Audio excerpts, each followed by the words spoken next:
Free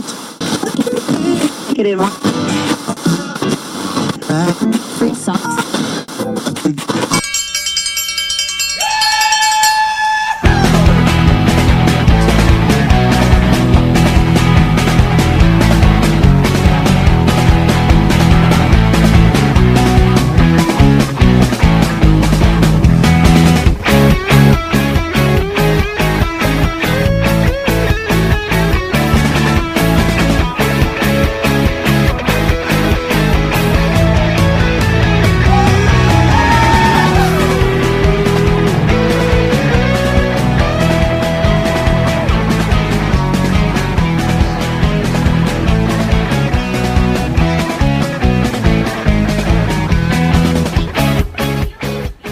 Hello, and welcome to Universe 7, a Lone Star podcast. Welcome to Lone Star, a King of the Hill podcast. I'm Nick.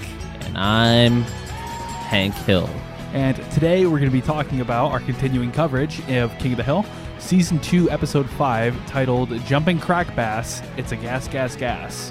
Mason, what'd you think of this episode? I thought this episode was very illuminating into Hank Hill's character. You had some hot takes here. That guy is on the verge of having a nervous breakdown or a life breakdown, you could say, at almost any time for any reason. Would you agree with that statement? I would agree with that statement. I'll tell you what. I'll tell you what, you mean? I'll tell you what. The more we do this, the more I love King of the Hill. I Hill, forgot how good of a show this was. You forgot how good of a show it was? I knew it was great, but... Hot take. I think it's the best animes of the early 2000s. That is a hot take, considering it's made in... 90s, I don't know. I was going to say in the United States. It's an but anime. They're really getting a foothold over there in the... In the anime community. Yeah. Netflix, particularly. Yeah. King of the Hill isn't on Netflix, is it? No, if it was, I'd be watching it every day. We would That would do be my anime corner every week. So you know how like they have the Marvel Cinematic Universe, the DC Extended Universe, the Star Wars Universe? We now have our own extended universe. And it's called... And We're Back. And we're back. That's probably the best name for it, actually. I think so. Do you want to go ahead and get into listener feedback? Do we have any feedback? We do have some feedback. Ted said that he on Facebook. Go Who to our said Facebook. this? Sorry? Ted on Facebook. Oh, sure. Okay. It was good. If you guys want to leave us some feedback on the episodes, it is facebook.com/Lone Star Pod. And you can also email us at lonestarpod@gmail.com, and we will try to get back to you as soon as possible. But Ted on Facebook says that great episode. I did miss seeing John Redcorn and Min and Khan as they were in the last episode. It was pretty fun. Yeah. But just something about seeing Hank Hill. Hang on, I'm reading this wrong. Something about seeing Hank Hill hold a vial of crack out on the lake just makes King of the Hill worth watching. I agree. He says, can't wait to hear what you guys have to say about it.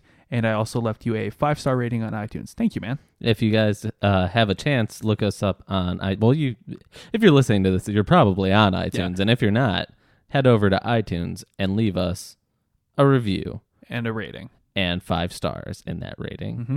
And also follow us on Twitter at Lone Star Pod. We already gave you the email address. You can go to teespring.com/Lone Star Pod to get our merch. It's basically just Dallas Cowboys merch. Pretty much. And Hank Hill would have it no other way. Exactly. That is all the feedback that I have. Did you have any that you have over there? Do you want to just get into it? Do we have any news or anything by any means? No. No. You want to check r/King of the Hill?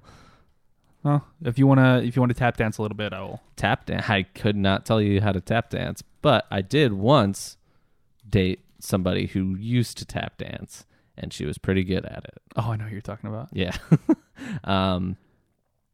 Besides that, I have been dying to cover this episode. I did find Hank Hill in Goku gear riding on a propane tank holding Bobby Hill on his shoulder like Gohan. Is that real? That is 100% real. I'm looking at it right now. Then go ahead and throw it on the Facebook page. Yeah, that'll go up later. Yeah, I would assume. The top thing on there, King of the Hill, creators in preliminary talks with Fox to bring back show for the Trump era. Interesting. This was 7 months ago, though, so I haven't heard anything since. And we probably covered that about 7 months ago then. This probably isn't news. Yeah. Considering we've been doing this for a while. 2 years now? Right around. Yeah. But yeah, a lot of Dragon Ball stuff actually. They have the Strickland Force instead of the Ginyu Force. The what? The Strickland Force. That's awesome. Hank is Birder. Raccoon is Bill. Boomhauer is Ginyu. Dale is Jace. And Cotton is Goldell. That's about as accurate as it gets. Yeah. Cotton is the best. Yeah, Cotton, man. That guy doesn't have shins. No, he doesn't. This is such a good show. Do you want to go ahead and just jump into the recap here? I think so. Okay. Yeah. So What's it brought to us by today? I did the last one, so this one's on you. This one is brought to you by Longhorn Steakhouse. Or how about Strickland Propane? Strickland Propane would be a little too meta. Too on the nose? Okay, go ahead. I think it's going to have to be Longhorn Steakhouse. And you want to know why? Why's that? Because they only use propane and propane accessories to cook their steaks.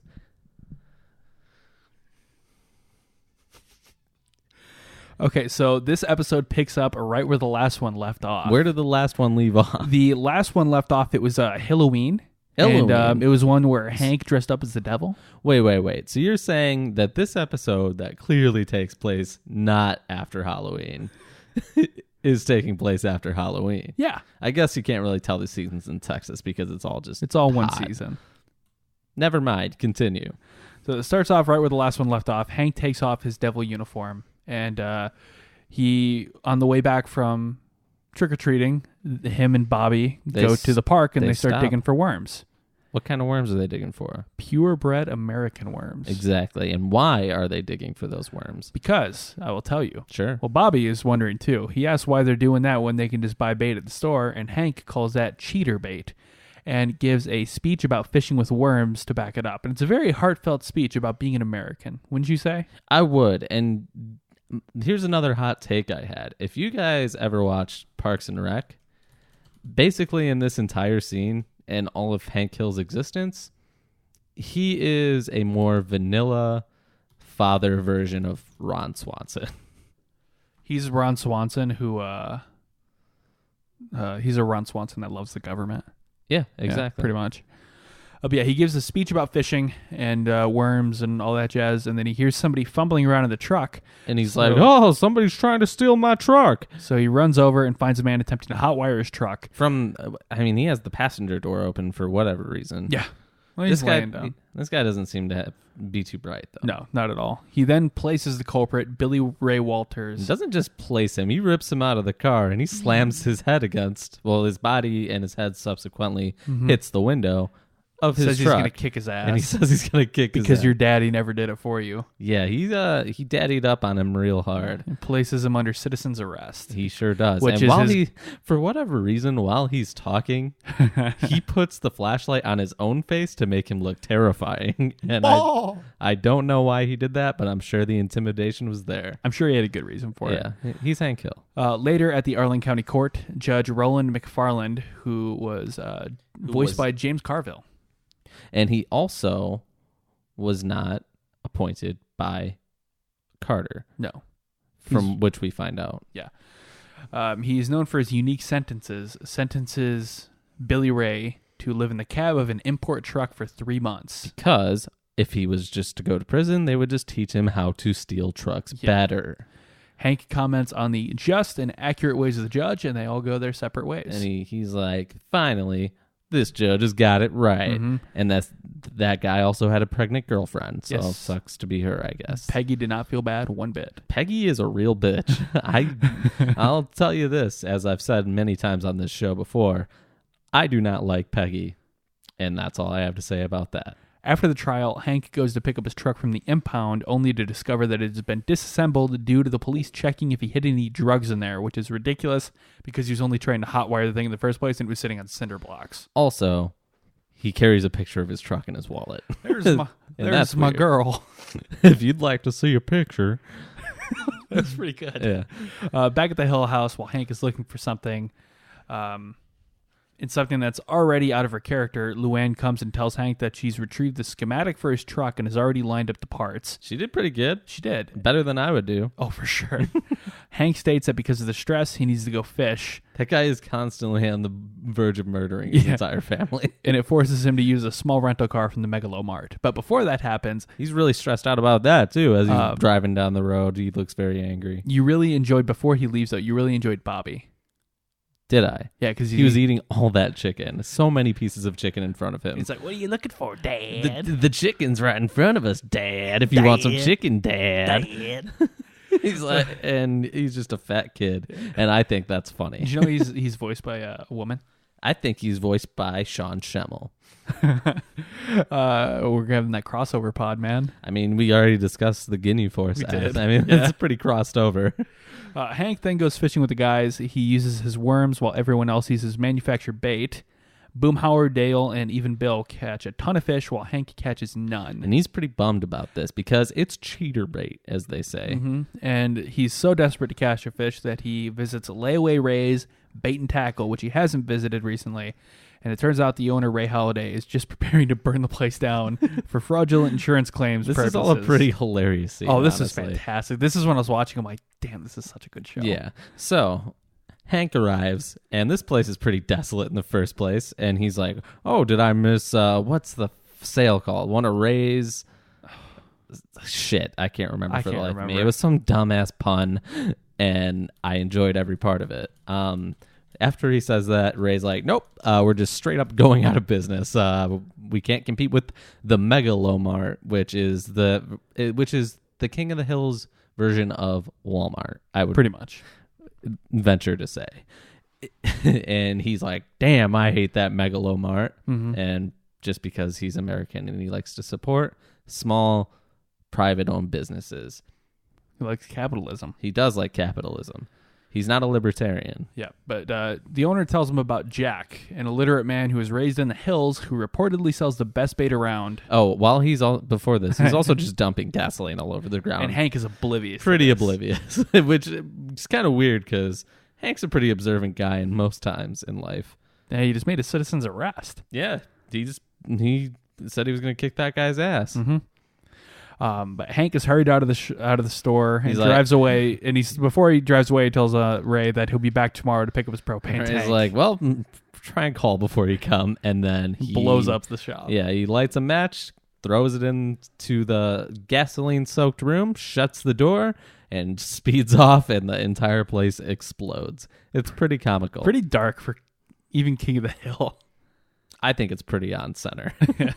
Right down the middle where I want it. Driving down a dark road in the hood, Hank comes across a man in a truck who he believes is Jack from Jack's Bait.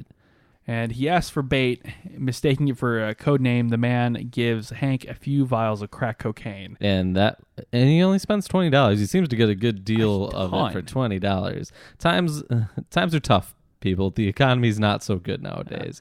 Can't get that much crack for $20 nowadays. And that aired back in 97. So 97. With inflation, he's probably dropping like $200. Two hundo, you'd say. One crack rock, please. Like one crack rock, please? One piece of crack. If I got a plate of crack for the table, would you have some? Would you have some crack? Yeah, I think we'll get a plate of crack. Exactly. Unexpected Mulaney. Yes. Who's hosting Saturday Night Live. And also King of the Hill. And King of the Hill, both on the same day. Yep. Hank gets the stuff. He takes off. And it turns out that the real Jack's truck is just a little bit further down the road. And equipped with this new bait, Hank goes fishing, and the fish keep coming for him, and his friends are amazed. They try and ask for the bait, but Hank keeps denying them. He's like, no, I'm using worms. Yeah. And then it turns out he's not using worms because he's a liar and a cheater. He's using crack rock. And that same fish keeps coming back over and over because he's got the taste. He is addicted to crack. He's making these fish addicted to crack. This entire lake filled with fish. And he gets so frustrated that this one fish keeps coming back that he grabs it and throws it like a football across the lake. But this guy's got good crack instincts, and he swims right back to that boat. Jumps back into the boat and knocks Bill into the water. Which is also very funny. And the only thing Dale's worried about is he has to reapply his own sunscreen. Yeah. Because, fuck Dale. You mean Bill. Yeah, Bill, sorry. That guy is such a sad piece of shit. Basically, the next couple of scenes are Hank just randomly snapping and wanting to go fishing. It seems like he's becoming addicted to crack. It really does. But he just wants to only go addicted fishing. to he's only addicted to getting others addicted to crack. Pretty much. He's a fish drug dealer. That keeps going on until he eventually runs out of bait, and overnight, Dale breaks into the garage, tries to take the bait. He doesn't run out. He just doesn't want to share. He takes Bobby fishing instead, so he doesn't have to share his crack cocaine. But he also doesn't know this is crack cocaine. He does not at all. Dale tries to steal it, and Hank catches him, chases him out of there. He's with like, a "Hey, weed it's whacker. just me, Hank," and he's like, not having it. He's like, "Okay, I know it's you, but I'll still cut you up if you don't get out of my garage immediately because this is Texas." Yep. But every time Hank fishes, the fish become more and more immune to the crack because it doesn't work anymore. And then we get a little bit of insight from Dale. Yep. What does he say? He says that he got it from extermination school, that it's basically with roaches? Yeah, you introduce something new into their ecosystem. Mm-hmm. They ended up getting used to it. So in a tolerance sense, they now need something stronger. And by stronger, that means harder drugs. Yes. So Hank goes back to the drug dealer, tries to get stronger bait from him, and Dale follows him, desperate to get the new bait for himself. And the two end up caught by the sudden arrival of the police. And they're like, what the hell? They all get arrested. Exactly. Hank gets tried back at the Arlen County Court with that same judge who's now familiar with Hank. We got the lawyer part first. Yeah. Go ahead. You like that one. I thought it was funny just because it just shows how unhinged Hank Hill is at all times. He tries to explain to this lawyer the real story. That's what it is. It's a weak story because who the hell is going to believe that? And he says it, and the lawyer's like, that's a bit of a weak story. And then Hank Hill immediately flies off the handle and says, I'm going to take your long ponytail and tie it to the short hairs of your ass while I kick your ass. Down the street. Down the street. He's a very aggressive man with his hands on the table leaning over in that guy's face. And he's just like, the lawyer's like, look, man, I'm just trying to not get you arrested. Right. And then end scene. Immediately gets him arrested. Yes. So we go to the courthouse with Judge Roland McFarland, who, like we said, is familiar with Hank now.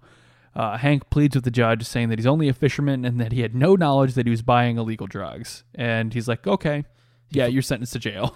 Yeah, he's like, yeah, you're guilty. Yeah, clearly. guilty. Yeah, that's it.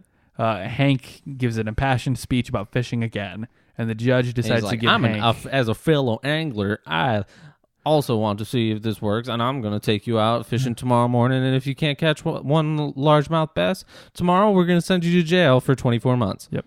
And they do exactly that. The strongest thing I use is headache powder. Is that what he said? Yeah. Headache powder. Well, it was some brand. That's cocaine. Yeah. Headache powder. Cocaine. Yeah. The two are escorted out, and the next case is shown to be Ray on trial for insurance fraud. Yeah, good job, Ray. From there, we go to the fishing trip, where Hank, Dale, the judge, and an officer wait for Hank to catch the fish. The crack still isn't working because it weren't 6 hours, by the way, not one nibble. With Dale attempting to fool the officials of the frozen fish, gets threatened with a doubled sentence. I like that phrase a lot. What's that? Wango. But I don't know why or what that means. I don't either. But they say it. Yeah, and the judge says that he's going to double his sentence if they cheat again. Hank chastises Dale, asks him why he got a frozen fish, and he's like, I had a coupon. And that's a great point. It is. Keep it up. How long did they end up out 10 there? hours. 10 hours? And then he's like, all right, we got 5 minutes, and that's it. We're out of here. Yep. Hank comes full circle, uses one of his last... This is a real comeback kid story, by the way. Oh, yeah. Man falls off the wagon, man gets back on the wagon and rights his wrongs. And how does he do that? He strays away from cheater bait, and he realizes he somehow still has a live worm in his tackle box that he hasn't used for, it seems like, weeks. Yeah. So he decides, I'm going to use this and get back on the straight and narrow. And Daryl's like, if you cheat, we're fucked. And he's like, I'm not cheating. I'm just going to... I was already cheating on the worm with the cheater bait. Exactly. And if I'm going to cheat, I'm just going to do it because we're going to go to jail anyway. And I want my last memory of fishing to be a good memory of fishing. With an American worm. With an American homegrown worm that hasn't been in cages running around his whole life. That's what it was, yep. Yeah. And he takes it proudly, and he casts that sucker as far as it could go, right around where he just chucked that old bass the first time. And wouldn't you know it, it doesn't look like he's catching one immediately. The guy, after 5 minutes, guy's like, all right, time to wrap things up. I got to be at a lethal injection by midnight. Which is also very scary. Texas. Yeah. But he's like, but by God, that's a man that loves to fish. Mm-hmm. Sorry, I have to put him in the slammer like MC Hammer. But oh dear, a fish. Oh, there's something on the hook. Wango. And they reel that bad boy in, and he is a very, very small A fish. tiny boy. But he's still a bass, and he said, well, looks like you're off the hook. Didn't even check what kind of bait he used or anything. Seriously. You guys are free to go. He just loves to see a man fish. And the episode ends with a nice montage of random photos of all of them having fun together. And for some reason, they de-pants the guard. And I don't know why. And that is the end of the episode. It was a good episode. It's a great episode. What would you give it? My rating, I'd give it like a 9. It was solid. It was solid comedy. Yeah, I'm gonna give that a 15 out of 10. A 15 out of 10. I'll hit it with a 9.7. I'll bump it up. It's been a good day. What would your high to be? My high? Yeah. I don't know. Hank, man. Just Hank Hill. Hank Hill is the cornerstone of any American family. My low is Bill Dauterive.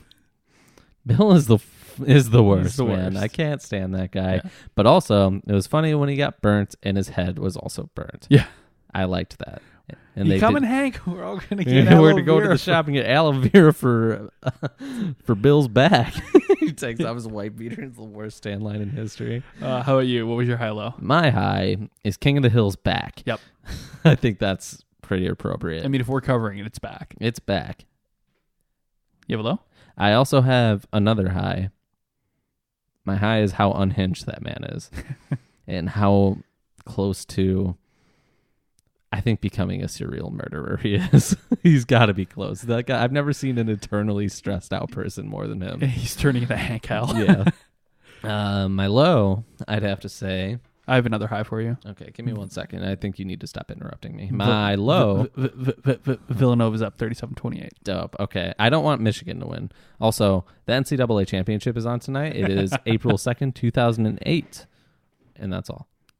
18. Yeah. Sorry. I was in You're in King of the Hill. King of the Hill timeline, you know? Even though you'd have to go back another 10 years for that. Yeah. No, it aired to like 03. No, I mean that episode aired in 97. That's 11 years. Whatever. Math. Finish yours. My low, I don't really have a low. It was a pretty solid episode. No Connor Min or John Redcorn. That is a bummer. I don't care about Min too much, but no Cotton. No Cotton. That bumps me out. Yeah. That guy's the man. Yeah. So I think that's all I've got for it today, man. It All was a right. good episode. It's a good episode. We'll be back to cover the next episode of King of the Hill. What would that be? It's going to be season 2, episode 5. No, season 2, episode 6. Sorry. What would the name of that be? Name of that episode? Go and just make one up. I don't know. This god has an incredible body. An The Hank Hill unbelievable story. body. The Hank Hill story. So we'll be back next week. Have a great time. Stay Warm. Warm. It's Texas. And the next time we see you, It'll be next time.